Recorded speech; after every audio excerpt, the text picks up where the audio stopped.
Fridtjof Schion, Les stations de la sagesse, chapitre 4, complexité de la notion de charité. La plupart de nos contemporains semblent oublier que dans la vraie charité, Dieu est premier servi, comme disait Jeanne d'Arc. C'est-à-dire qu'on oublie que la charité, c'est essentiellement aimer Dieu plus que nous-mêmes, aimer le prochain comme nous-mêmes, donc nous aimer nous-mêmes, mais moins que Dieu. Ne pas aimer le prochain plus que nous-mêmes et ne pas nous croire obligés de lui donner ce que, à notre avis, nous ne mériterions pas si nous étions à sa place. L'amour de Dieu a quelque chose d'absolu en fonction de l'absoluité divine, mais l'amour du prochain et l'amour de nous-mêmes, bien que retraçant la position entre l'homme et Dieu, a un caractère relatif en fonction de la relativité humaine. La position reste pareille grâce à l'analogie, mais le mode change avec l'objet. Aimer Dieu n'est pas cultiver un sentiment, c'est-à-dire quelque chose dont nous jouissons sans savoir si Dieu en jouit, mais éliminer de l'âme ce qui empêche Dieu d'y entrer. Ou encore, c'est réaliser en nous ce qui, en vertu des correspondances analogiques, est conforme à la présence divine.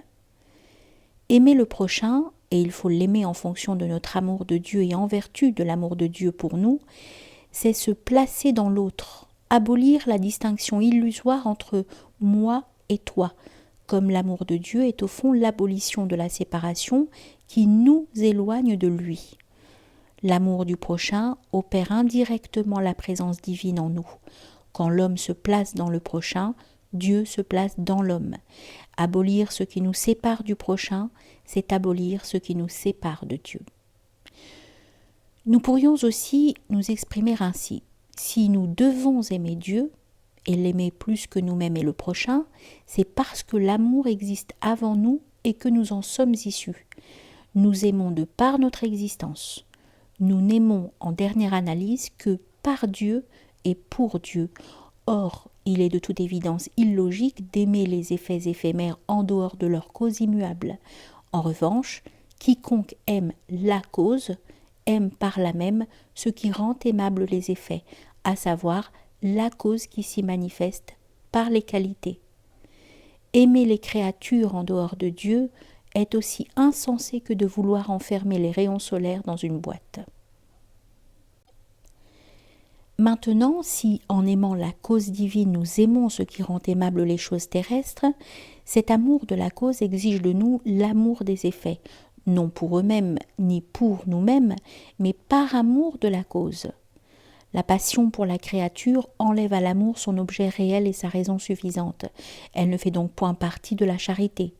Qui aime l'effet pour lui-même ne l'aime précisément pas en tant qu'effet, mais comme une cause, et c'est là prendre la créature pour ce qu'elle n'est pas, et haïr indirectement la cause dont dérive toute perfection et tout amour. Ceci explique pourquoi nous devons et nous aimer nous-mêmes et aimer les autres. C'est que nous existons, nous sommes donc voulus par la cause, et c'est elle que nous devons aimer en nous et en toute créature. Notre existence est l'amour que Dieu nous témoigne a priori. Aimer Dieu en nous, c'est éliminer tout ce qui nous sépare de la cause. Aimer Dieu dans le prochain, c'est traiter celui-ci comme nous voudrions être traités nous-mêmes en vue de Dieu, et non le traiter comme nous ne mériterions pas d'être traités à sa place. Comme il est impossible que nous fassions à d'autres autant de bien qu'à nous-mêmes, la sainteté étant incommunicable, il serait insensé d'aimer les autres plus que nous-mêmes. Un amour qui ne répond à aucune réalité objective est chose vaine, et il ne va pas sans erreur. Le fait que les biens les plus précieux dont Dieu nous impose la recherche par notre existence même sont incommunicables dans leur essence salvatrice, indique la limite de la charité envers autrui. La charité disproportionnée est attachement passionnel ou hypocrisie. La charité, ce n'est pas nous dilapider sans discernement, car ce serait là rendre un bien mauvais service à notre prochain, puisque pour pouvoir donner, il faut être de même, l'humilité ne consistant pas à mettre notre confiance dans les créatures, car surestimer les hommes, comme le fait la jeunesse, c'est être injuste envers autrui et cruel envers soi-même. Spirituellement, les droits de la charité peuvent aller aussi loin que le permet l'amour de Dieu, l'intérêt collectif réglementé par la loi divine. Mais il ne faut jamais confondre les droits avec les devoirs. Saint François d'Assise a le droit d'embrasser les lépreux. Il n'est pas obligé de le faire, sans quoi tous les saints l'auraient fait. Cette perspective explique pourquoi nous devons aimer aussi nos ennemis. C'est qu'ils existent, ce qui prouve que Dieu les aime a priori. Du reste, leur inimitié peut n'être qu'accidentelle, et dans ce cas, il se peut qu'ils soient meilleurs que nous, et que Dieu les aime plus que nous. Nous ne sommes peut-être pas capables d'en juger, bien que d'un autre côté, la charité ne nous dispense jamais du discernement entre la vérité et l'erreur, là où l'alternative se pose. Mais même quand notre intelligence, don de Dieu, nous permet de constater que nous avons raison et que d'autres ont tort, ou plutôt qu'elle nous oblige à cette constatation, que nous le voulions ou non, nous ne pouvons échapper à la loi d'amour, c'est-à-dire qu'il faut nous unir en toutes circonstances à l'amour, qui est là, qui préexiste, qui nous a créés et nous soutient, et qui englobe tout ce qui existe avec nous. La doctrine du Christ, laquelle situe le mystère de la charité au centre de la vie spirituelle, tient en ces mots. Aimer le prochain comme soi-même, et l'aimer comme Dieu aime la création, afin de participer à cet amour universel, et par conséquent, aimer celui qui nous hait, parce que l'amour divin englobe toute la création, et parce qu'il faut surmonter la scission illusoire entre moi et l'autre. Chez Dieu, l'amour est bienheureuse affirmation de soi, en lui-même par la béatitude, et en dehors de lui-même par la création. Celle-ci est comme l'effusion de la béatitude divine dans le néant. Dieu est amour dans sa vie et dans son acte. Rien ne s'oppose réellement à Dieu, car rien ne peut être en dehors de l'être, abstraction faite du surêtre qui englobe l'être comme l'espace enveloppe le soleil. Dire que rien ne s'oppose à l'être signifie que le néant s'y oppose, car lui seul n'est ou n'existe en aucune façon. Mais c'est précisément pour cela que cette opposition n'a rien d'effectif.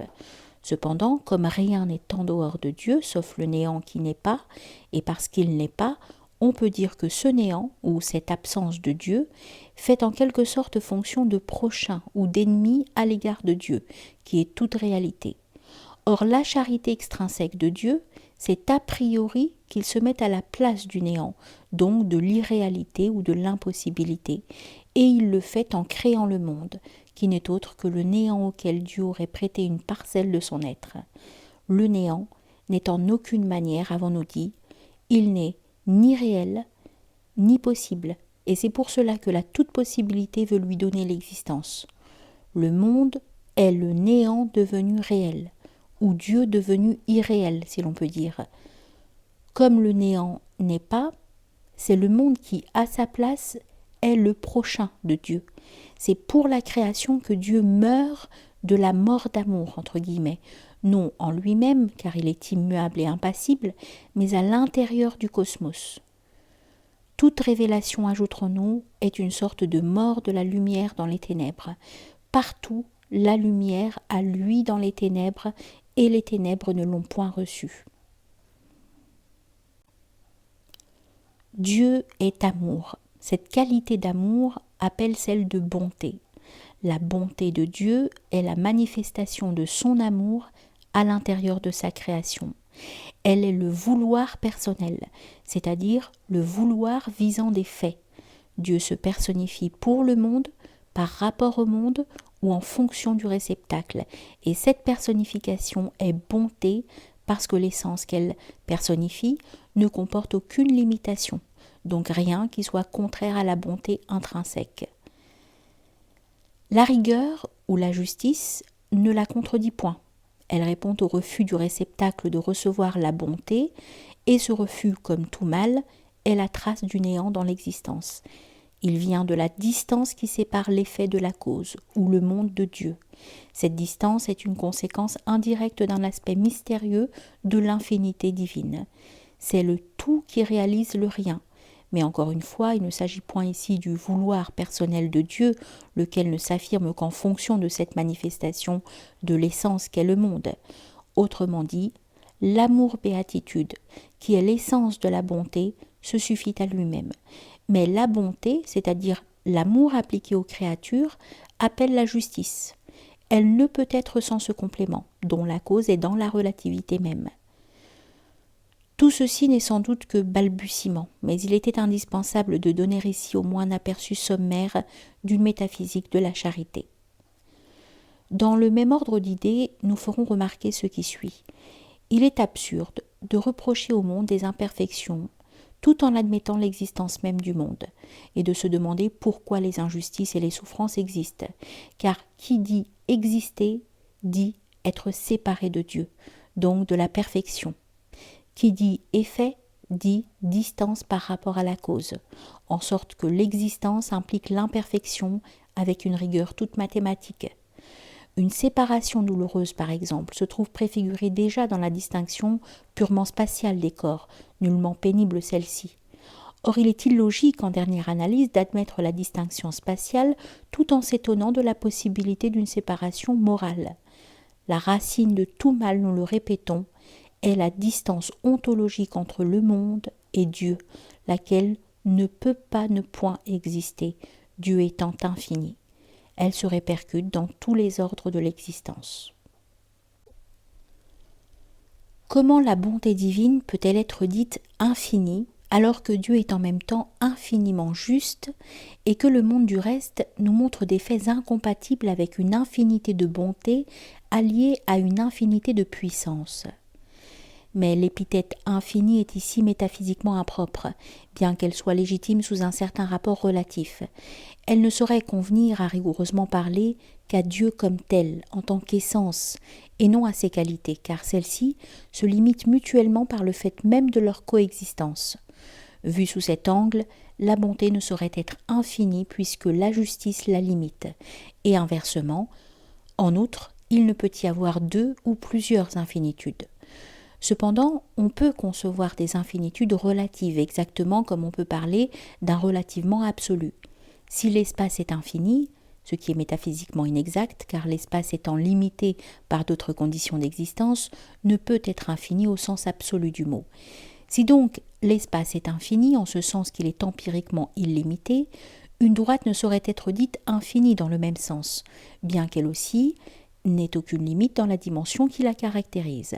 Or, de même que nous pouvons dire que la droite géométrique est illimitée sans être l'espace, de même nous ne pouvons qualifier d'infini une qualité divine, telle la bonté, ce qui revient à dire qu'une qualité divine est comme une dimension de Dieu, mais que son être ou son essence la dépasse.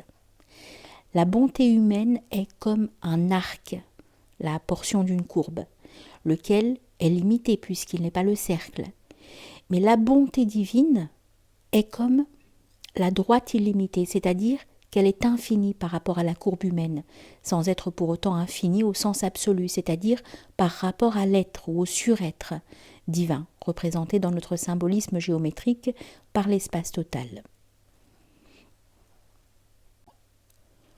Tout ceci revient à dire que pour bénéficier de l'infinité de la bonté divine, l'homme doit se mettre en accord avec cette dimension en soi illimitée, et aussi que les êtres bénéficient naturellement de la bonté dans la mesure où ils se trouvent existentiellement en accord avec elle. La bonté, de par sa nature, veut tout bien, de même que la puissance, de par sa nature, peut toute chose. Mais les qualités ont leur perfection, leur plénitude et leur achèvement dans leur être, non dans leur manifestation, en sorte qu'il est absurde d'exiger que nous rencontrions dans le monde l'accomplissement plénier d'une qualité divine. Une manifestation ne peut être absolue ou infinie sous peine de contradiction. Le monde étant manifestation et non principe, il ne peut comporter de la part de Dieu que des manifestations, donc des relativités et non des plénitudes principielles. Mais les principes de ces manifestations sont infinis, et cette infinité permet aux principes d'intervenir en tout point de l'ordre cosmique. Ils ne peuvent cependant intervenir d'une manière totale, c'est-à-dire en abolissant le plan manifesté et en cessant d'être des manifestations, car ce serait réduire le monde à Dieu, la création au créateur, l'effet à la cause. Dire que Dieu est infiniment bon signifie donc non que cette bonté doive intervenir toujours et partout, supposition contradictoire, nous l'avons vu, mais qu'elle est un aspect de l'absolu et que de ce fait, elle est dans l'essence de l'existence même et peut s'actualiser d'une manière soit naturelle, soit miraculeuse, suivant ce qu'exige la possibilité souveraine. Dans le miracle, les qualités divines dévoilent leur infinité intrinsèque. Si les théologiens ont pu pendant des siècles parler de l'infinie bonté de Dieu, c'est parce que les hommes avaient encore une intuition suffisante de la réalité divine, intuition qui a été artificiellement paralysée par la suite au moyen d'un rationalisme parfaitement stérile et irréel. Et c'est pour cela que cette difficulté est plus actuelle que jamais, à savoir que les misères du monde semblent signifier que Dieu ne saurait être à la fois infiniment bon et infiniment puissant, c'est-à-dire qu'il est soit infiniment bon mais impuissant, soit tout-puissant mais méchant. Or, la toute-puissance se trouve limitée extrinsèquement ou dimensionnellement, à la fois par la bonté et la justice, exactement comme ces deux qualités se limitent l'une l'autre, ainsi que nous avons tenté de l'expliquer plus haut. La puissance ne peut vouloir l'absurde. Elle ne peut nier, même sur un plan infime, et en dépit de tous les jeux antinomiques, une affirmation nécessaire de l'infinitude, et faire que ce qui ne peut pas ne pas être ne soit point. La crainte est le complément de la charité. On ne peut aimer Dieu sans le craindre, pas plus qu'on ne peut aimer son prochain sans le respecter. Ne pas craindre Dieu, c'est l'empêcher d'être miséricordieux. Quant à la charité envers l'homme méprisable, elle implique non le respect d'une créature qu'on ne peut respecter, mais la crainte du Créateur qui, lui, se tient d'une certaine manière derrière toute créature. Tout homme est fait à l'image de Dieu et porte ainsi l'empreinte divine. C'est cette empreinte qu'il faut respecter chez autrui comme chez soi-même. Si l'amour du prochain présuppose l'amour de soi, le respect du prochain présuppose le respect de soi. L'amour divin à l'égard de la créature est sans crainte parce qu'il n'y a rien que Dieu puisse craindre, aucune chose ne pouvant se situer en dehors de lui, c'est-à-dire en dehors de l'être, dont dérive toute existence. Mais l'amour humain à l'égard de Dieu, ou même simplement à l'égard d'autrui, comporte la crainte ou une sorte de crainte, en raison de la distance qui sépare cet amour de son prototype divin, de son prototype infini. Ce qui est crainte dans l'amour humain sera rigueur dans l'amour divin, car ici il y a un rapport inverse et non analogique comme pour l'amour. Dieu ne pouvant pas craindre l'homme et celui-ci ne pouvant juger Dieu. La rigueur et la crainte se trouvent du reste combinées sur le plan humain dans l'amour paternel ou maternel. On ne peut élever un enfant sans lui inspirer le respect et sans le respecter à la fois. Le respecter, c'est craindre sa personnalité, entre guillemets, que nous n'avons pas créée et qui peut nous échapper. Craindre Dieu, c'est tout d'abord voir sur le plan de l'action les conséquences dans les causes, la sanction dans le péché, la souffrance dans l'erreur. Aimer Dieu, c'est d'abord choisir Dieu, c'est-à-dire préférer ce qui rapproche de lui à ce qui éloigne de lui. Aimer Dieu, c'est aussi voir la cause divine dans ses effets, voir Dieu partout, à divers degrés sous différents rapports. Craindre Dieu, c'est aussi fuir le monde, se réfugier en Dieu. Il y a dans la crainte comme dans l'amour un aspect contemplatif et un aspect volitif. Le premier est une vision et le second un mouvement, un acte. L'aspect le plus immédiat de la crainte au point de vue de l'expérience est le discernement des conséquences néfastes dans les causes mêmes de nos actions. Et l'aspect le plus immédiat de la charité, c'est le choix du côté divin dans notre vie. Ou encore, aimer Dieu, c'est aimer ce qui rapproche de lui. C'est voir la cause divine dans les faits créaturiels et en même temps, par compensation, voir la marque du néant dans les choses. C'est se maintenir dans la grâce. Et craindre Dieu, c'est craindre ce qui éloigne de lui. C'est voir la sanction dans le péché et en même temps, par compensation, la récompense dans la bonne œuvre. C'est fuir le monde même en vivant au milieu des gens. L'amour relève d'un point de vue contemplatif plutôt que volitif, et d'un symbolisme en quelque sorte spatial. La crainte, par contre, relève d'un point de vue plus volitif que contemplatif, et d'un symbolisme temporel. Sa perspective est forcément plus près des limites individuelles que ne l'est celle de l'amour. L'amour dépasse de beaucoup la crainte, car Dieu est amour. Il convient d'envisager la charité sous 4 rapports différents. Dieu, l'homme, l'individu, la collectivité. Il y a d'abord 2 rapports principaux, Dieu et l'homme, puis sur le plan de ce dernier, l'individu et la société. L'amour de Dieu, lequel est la substance même de notre être, implique l'amour du prochain sous le double rapport de l'individu et de la collectivité, ce qui signifie d'une part que nous ne pouvons aimer Dieu en haïssant notre prochain, et d'autre part que l'amour du prochain singulier doit se trouver en accord avec l'amour du prochain collectif, et inversement, suivant ce qu'exigent les circonstances. Et ceci est capital. Si l'amour de Dieu implique d'une manière contingente et par voie de conséquence l'amour du prochain, l'amour du souverain bien contenant toute charité comme la cause contient les faits, l'amour du prochain présupposera d'une manière quasi absolue celui de Dieu, sans quoi il est passionnel ou matérialiste et égoïste au fond. L'amour de Dieu ne saurait frustrer les créatures. Nous pouvons oublier les hommes en aimant Dieu, sans manquer pour autant de charité à leur égard. Mais nous ne pouvons, sans frustrer et les hommes et nous-mêmes, oublier Dieu en aimant les hommes. Nous devons répondre ici à la question suivante. Lorsque nous disons que l'amour du prochain a son fondement et sa raison suffisante dans l'amour de Dieu, faut-il entendre par là que la charité d'un athée ou d'un déiste est tout à fait dépourvue de sens et de valeur ? Nous ne le pensons pas. D'abord parce que l'amour du prochain est toujours, qu'on le veuille ou non, un amour indirect de Dieu. Et ensuite, parce que l'acte de charité a sa valeur propre et son efficacité immédiate. L'homme qui risque de se noyer ne demande pas si celui qui le tire de l'eau croit en Dieu ou non. Cependant, le bien que peut faire l'impie est peu de choses à côté du mal qu'il se fait à lui-même, et du mal qu'il fait à autrui par ses convictions et les façons d'agir qui les traduisent. Il y a d'ailleurs des actes qui ne sont bons que sur leur plan et non dans leurs intentions.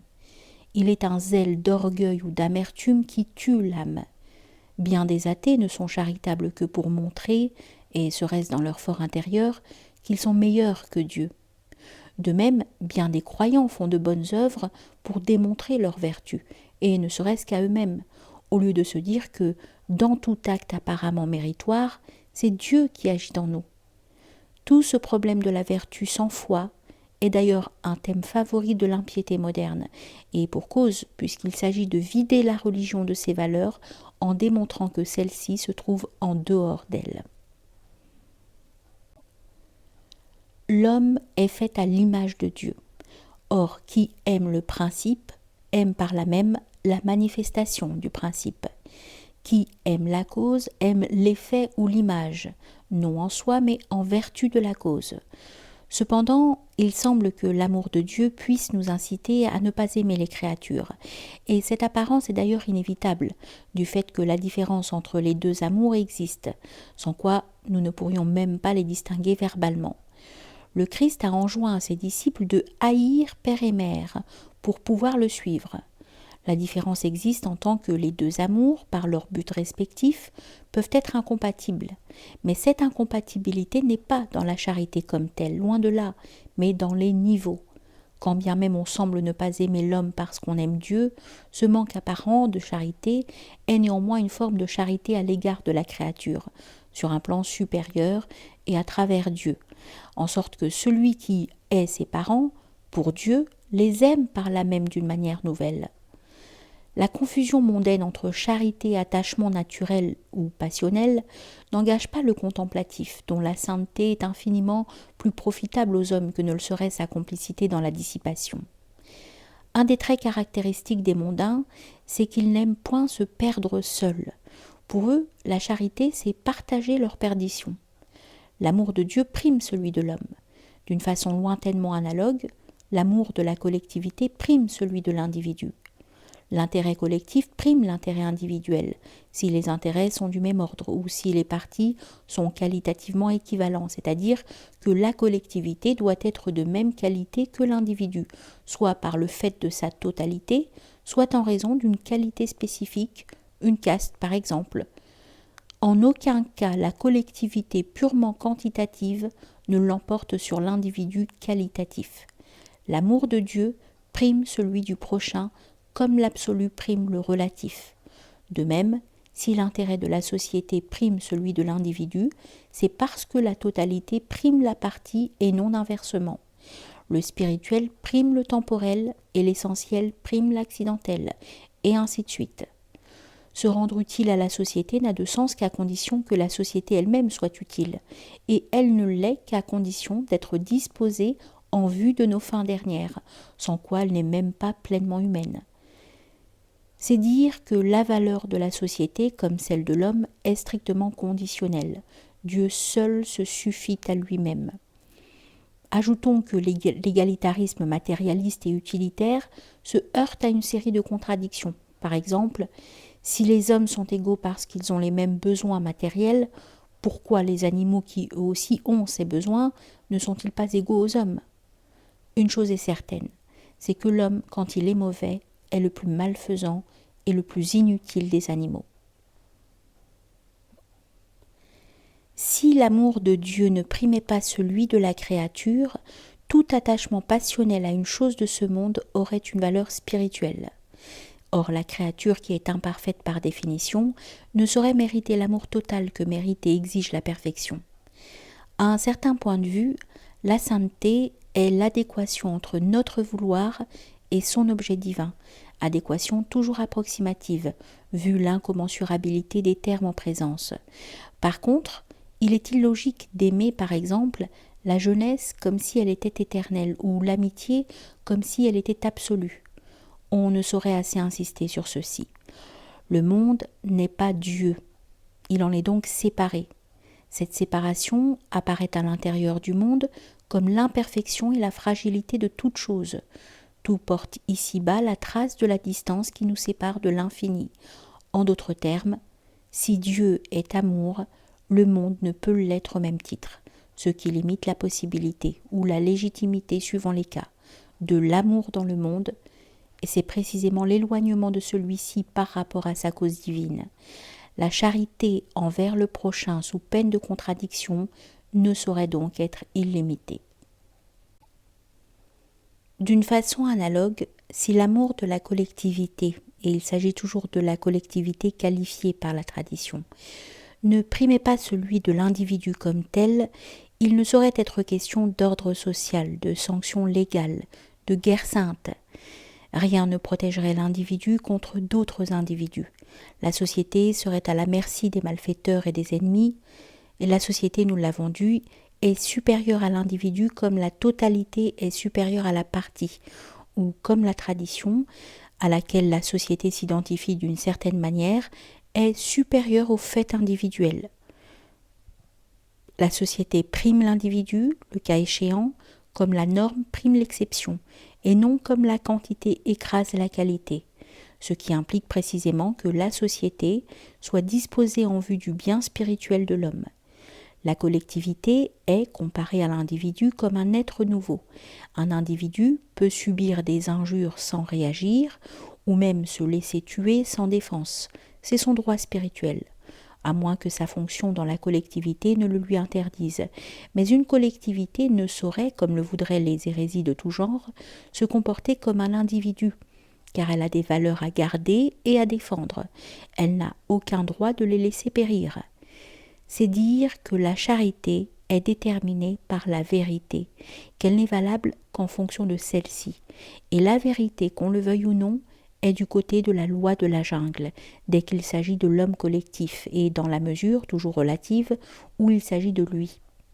Aucune vertu ne saurait abolir les données impératives de la nature collective, pour la simple raison que cette nature rejoint la fatalité des lois physiques. De même encore, si le spirituel ne primait pas le temporel, il n'y aurait jamais aucune place pour la charité de l'esprit, puisqu'il y a toujours assez de misère matérielle à soulager. Le bienfait matériel l'emporterait toujours sur le spirituel et le rendrait même illégitime à l'encontre de cette réponse du Christ au tentateur. L'homme ne vit pas seulement de pain, mais de toute parole qui sort de la bouche de Dieu. Nos ancêtres n'eussent jamais eu le droit moral de construire des cathédrales et saint Thomas d'Aquin eût dû passer sa vie à nourrir des pauvres ou à soigner des malades. La question de la vocation ne se poserait même pas. Dans cet ordre d'idées, nous dirons qu'il est plausible que la bienfaisance à l'égard de l'infidèle soit avant tout l'activité missionnaire, donc la prédication de la foi, et que la charité matérielle s'exerce a priori sur la base d'une foi commune qui donne un sens à la vie. Mais il va sans dire que ce principe, qui est dans la logique des choses, n'abolit point les exigences d'une charité inconditionnelle suivant les circonstances. Le premier point de vue est celui de la collectivité et le second celui de l'individu.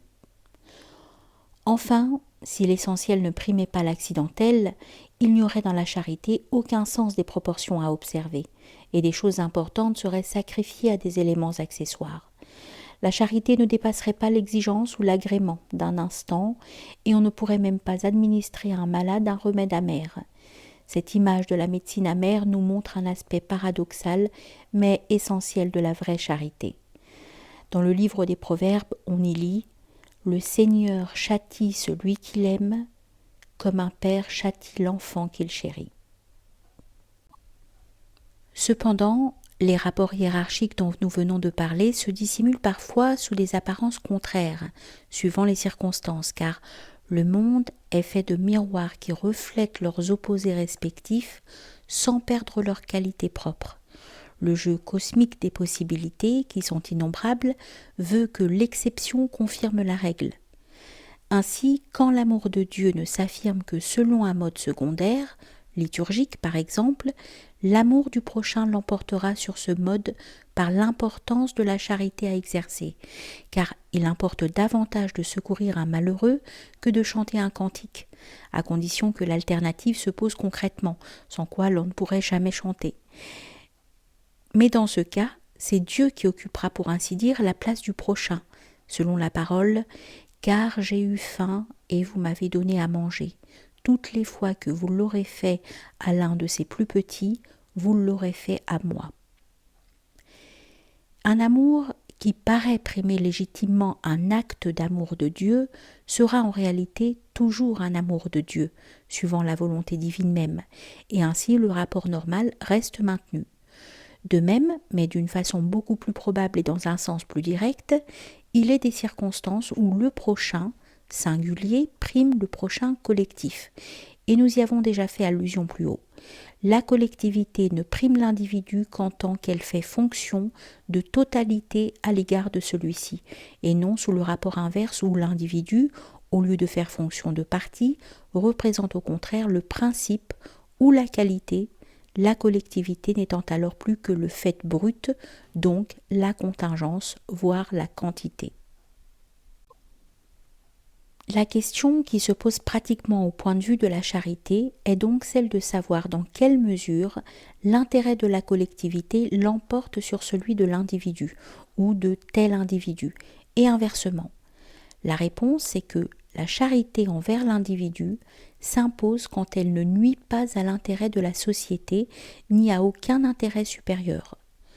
La charité que la société témoigne au monarque est dans l'intérêt de la fonction royale et par là même dans celui du peuple.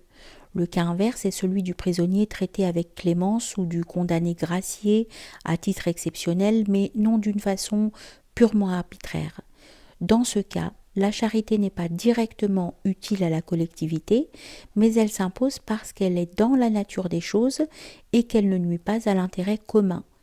Elle aura par conséquent son utilité indirecte, car l'existence est tissée non seulement de nécessité, mais aussi de liberté.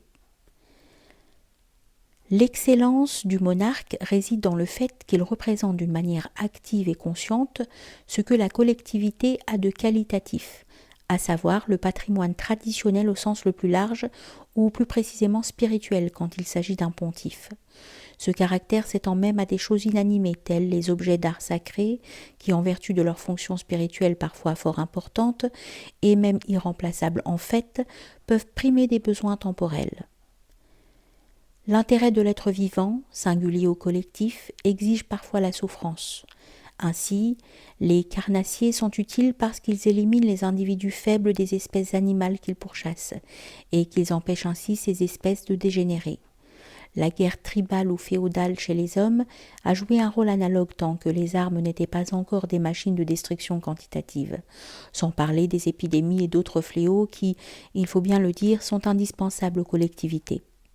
Il faut du reste tenir compte des conditions de cet âge de fer où les collectivités sont particulièrement soumises aux passions et exposées à toutes sortes de corruptions.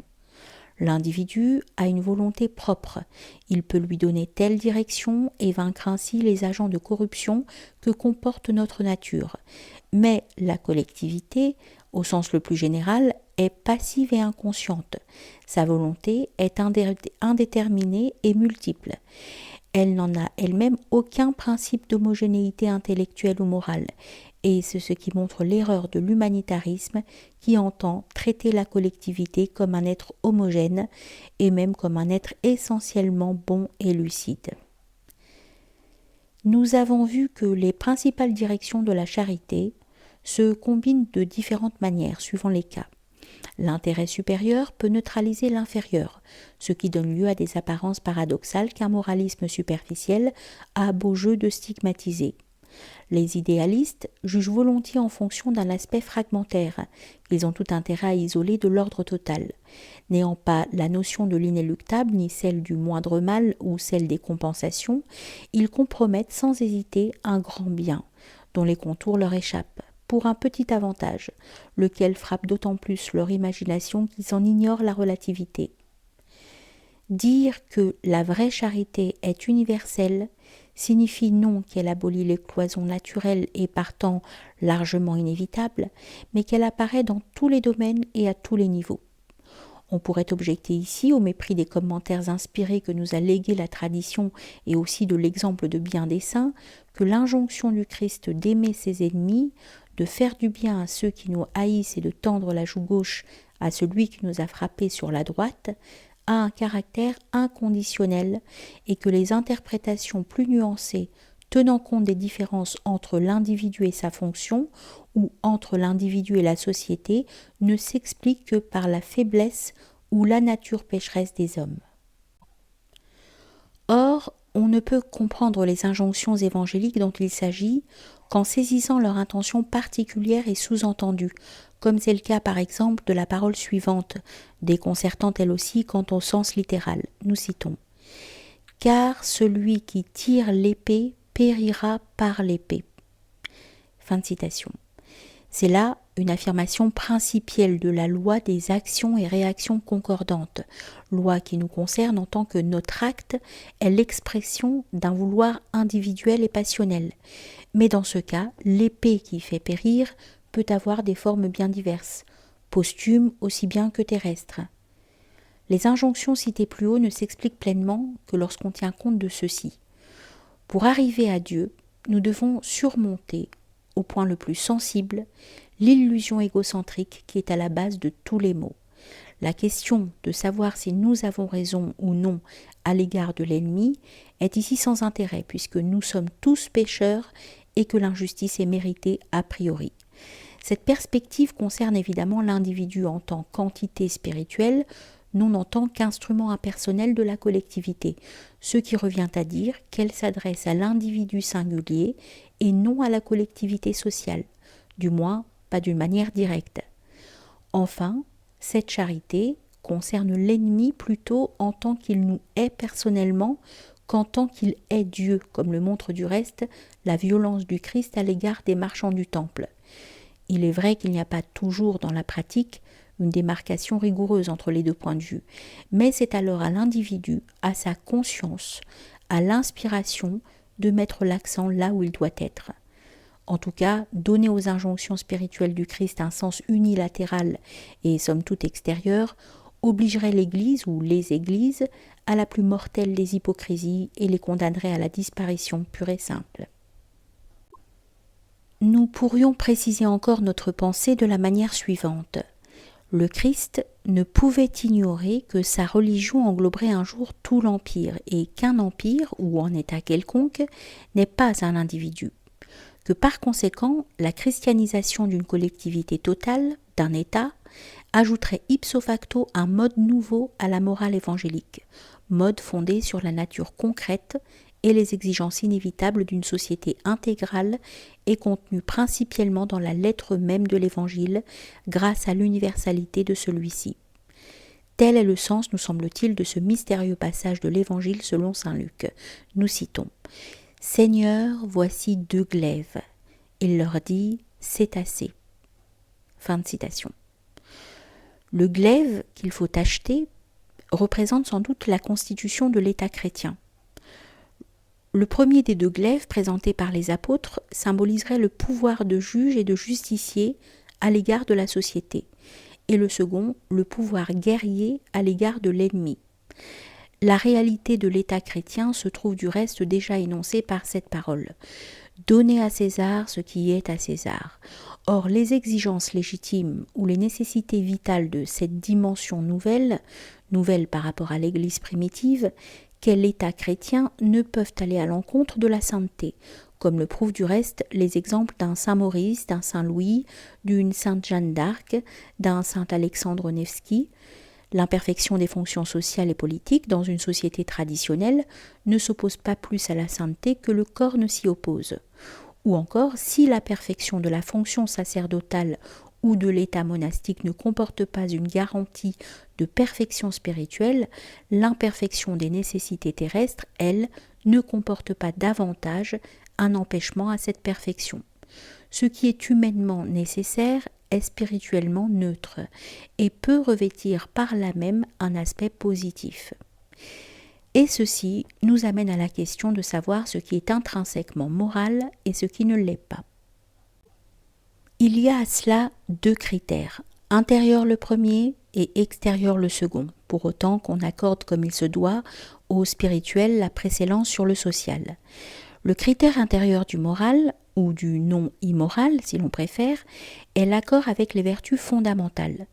Le critère extérieur est l'accord avec la nature des choses. Donc quand on a affaire à des mœurs étrangères, à la polygamie par exemple, il s'agit de savoir non si ces mœurs seraient morales ou immorales, si nous les pratiquions nous-mêmes, tels que nous sommes et dans notre cadre de vie, mais bien plutôt si ces mœurs sont compatibles ou non avec les vertus d'une part et avec les réalités sociales d'autre part. C'est-à-dire si, en ce qui concerne ce dernier point, elles reflètent un aspect réel de l'existence humaine et par là même un aspect de la vérité ontologique. Il résulte de là que de telles mœurs sont morales dans tel cadre intellectuel, culturel et mental, mais seraient immorales dans tel autre cadre. N'est immoral en soi que ce qui s'oppose à la vérité pure et à la nature humaine comme telle.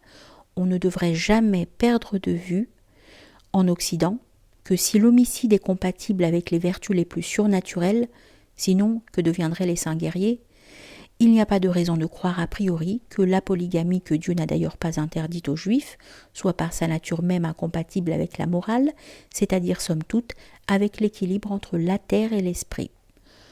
Comme toute vertu, la charité est avant tout un principe spirituel.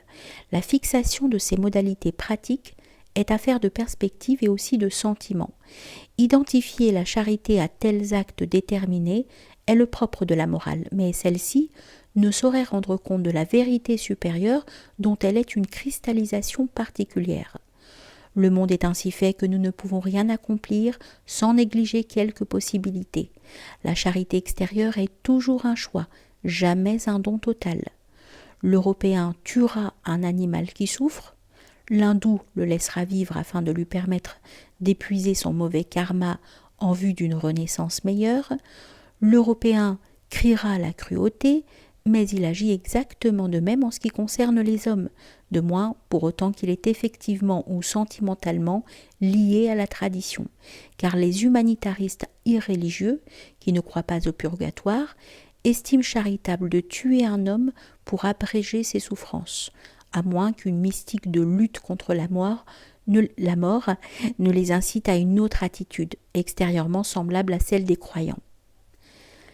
La conclusion, c'est que la charité ne peut se déterminer pleinement qu'à partir d'une perspective spirituelle révélée, c'est-à-dire à partir d'une manière divinement voulue d'aimer Dieu. Le reste est affaire de vocation, d'opportunité, de sensibilité. La charité au point de vue vocationnel est ce que Dieu demande de nous. La charité de l'un sera de visiter les malades, celle de l'autre d'enseigner la vérité, mais il est, à part la vocation, une charité qui s'impose à tous parce que nous sommes tous des êtres humains. Le don de nous-mêmes à Dieu appelle un don de Dieu à nous-mêmes. Il appelle du même coup un don de nous-mêmes aux hommes, suivant ce que Dieu nous a donné. La plus grande charité est le don de ce que, au fond, nous n'avons plus le pouvoir de donner, parce que Dieu en est le moteur premier. Il y a dans nos bonnes œuvres et nos vertus un poison qui n'est éliminé que par notre conviction que Dieu n'a pas besoin de tout cela, et qu'elles doivent être gratuites comme les fleurs des champs. Nos actes ont de l'importance dans la mesure où ils déterminent quelque chose en nous-mêmes ou dans notre ambiance, deux domaines soumis aux normes divines. Mais ce que Dieu veut de nous, tout en ne voulant rien bien entendu, c'est notre âme, notre centre vital, l'ego, et à travers celui-ci, notre personnalité immortelle. En dernière analyse, Dieu se veut lui-même en nous. Il faut donc se garder d'une conception matérialiste et démagogique de la charité, et ne jamais oublier que ce qui intéresse Dieu, entre guillemets, et la seule chose qui puisse l'intéresser, est la vie éternelle de celui qui donne et la vie éternelle de celui qui reçoit. La vraie charité, nous pourrions l'appeler la charité entière, ne donne rien sans donner intérieurement quelque chose de meilleur. L'art de donner exige qu'au don matériel s'ajoute un don de l'âme. C'est l'oubli du don après l'avoir donné, et cet oubli est comme un don nouveau. Intrinsèquement, n'est bonne que la vertu qui s'ignore d'une certaine manière et qui, de ce fait, ne devient ni charité égoïste, ni humilité orgueilleuse. Comme le dit un vieux proverbe, « Fais le bien et jette-le dans la mer. Si les poissons l'avalent et les hommes l'oublient, Dieu s'en souviendra. » Pour bien agir, il faut être. Pour pouvoir donner le meilleur, il faut savoir que ce meilleur ne vient que de Dieu. Seuls les saints dissolvent le mal à sa racine. Les autres ne font en somme que le déplacer. Car la charité de l'homme ordinaire n'est jamais tout à fait charitable. Ce que le pécheur donne avec la droite, il le reprend avec la gauche. Ou, en d'autres termes, il enlève indirectement ce qu'il donne directement, en sorte que sa charité est semblable au cadeau fait par un voleur. Ce n'est pourtant certes pas une raison pour qu'il s'en abstienne, mais qu'au moins il ne s'en vante pas. Le premier acte de charité, c'est de débarrasser l'âme des illusions et des passions et de débarrasser ainsi le monde d'un être malfaisant. C'est faire le vide afin que Dieu puisse le remplir et par cette plénitude se donner. Le saint, c'est le vide qui se fait pour le passage de Dieu.